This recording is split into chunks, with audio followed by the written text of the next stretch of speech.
ایک خاص موقع پر کوئی کام لینا ہے۔ کہانی کا مقصد یہ ہے کہ انسان میں جو مختلف قسم کی جو برائیاں ہوتی ہیں، کامل انسان برائیوں سے پاک ہوتا ہے۔ حسد کی برائی ہو گئی، جلنے کی برائی ہو گئی۔ حسد کی برائی، حسد یہ نہیں ہوتا کہ اگر کسی چیز کو، کسی انسان کو کوئی ایک ترقی ملتی ہے، بنگلہ ملتا ہے، یا گھر یا مال و دولت ملتی ہے، تو ہم کہیں کہ یہ ہمیں بھی ملے۔ حسد یہ نہیں ہوتا، یہ رشک ہوتا ہے۔ حسد یہ ہوتا ہے ہم یہ سوچیں کہ یار اس سے چھن جائے، یہ کیا اس سے چھن جائے۔ جب ہم یہ سوچیں گے تو یہ ایک کیا ہے؟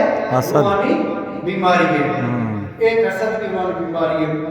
تو یہی میں بتانا چاہ رہا تھا کہ اس کہانی میں یہ جو آقا ہوتا ہے، آقا ایک واپاری ہوتا ہے، اس کو اپنے ہی جو واپاری، دوسرا ایک واپاری ہے جو تجارت کرتا ہے، جو اس کا پارٹنر ہوتا ہے، پہلے پارٹنر تھا، اب اس کے اپوزٹ میں چلا جاتا ہے، اس سے حسد کرتا ہے کہ وہ جو ہے کاروبار میں کیا کرتا جا رہا ہے، ترقی کرتا جا رہا ہے۔ اس نے ایک بندے کو غلام رکھا، اس نے کہا کہ میں نے تم سے خاص کام لینا ہے۔ ایک دن آیا تو اپنے غلام کو چھت پر لے گیا، اس کو کہا کہ تو نے مجھے قتل کر کے یہ جو میرا دوسرا اپوزٹ، میرا جو واپاری ہے، جو میرے خلاف کا دکاندار ہے، یا جو ٹریڈر ہے، جو تاجر ہے، تاجر بلکہ کہہ لیں، اس تاجر کے گھر کے پچھواڑے میں تو نے مجھے قتل کر دینا ہے، مجھے مار کے اس کے گھر میں پھینک دینا ہے۔ غلام نے کہا مالک مجھے اتنا کھلاتا پلاتا ہے، یہ کام کر رہا ہے، چلے جب اتنا یہ حسد کیا کہ جل ہی رہا ہے تو میں کیوں نہ اس کو قتل کر کے اور یہ جو مجھے مال دولت دینا چاہ رہا ہے وہ میں لے لوں۔ تو اس غلام نے نا اپنے آقا کو قتل کر کے اس کی لاش کو اسی اپنے جو دوسرا تاجر تھا اس کے گھر میں پھینک دیا۔ اگلے دن یہی شہر مشہور ہوگا کہ یہ تاجر قتل ہو گیا۔ جی کس نے قتل کیا؟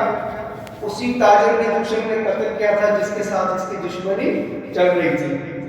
عدالت میں کیس لگا، پھر اس غلام کو اپنے ضمیر نے جھنجھوڑا کہ نہیں یہ جو ہے وہ اس طرح نہیں ہونا چاہیے۔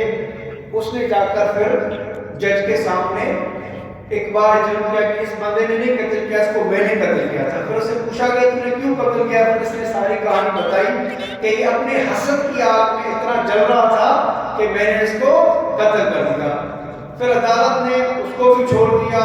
تو کہنے کا مقصد ہے کہ حسد بھی ایک کیا ہے؟ ایک بیماری ہے، اس سے بھی بچنا چاہیے۔ سالم انسان وہ ہوتا ہے جس کے اندر ساری خوبیاں ایک تناسب سے چل رہی ہوتی ہیں، ایک چیز بڑھ نہیں جاتی۔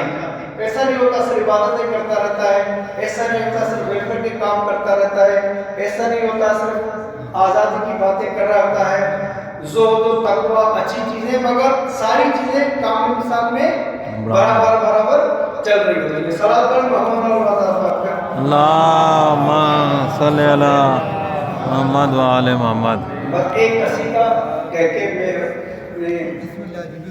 کوئی ہمسر ہے در صفدر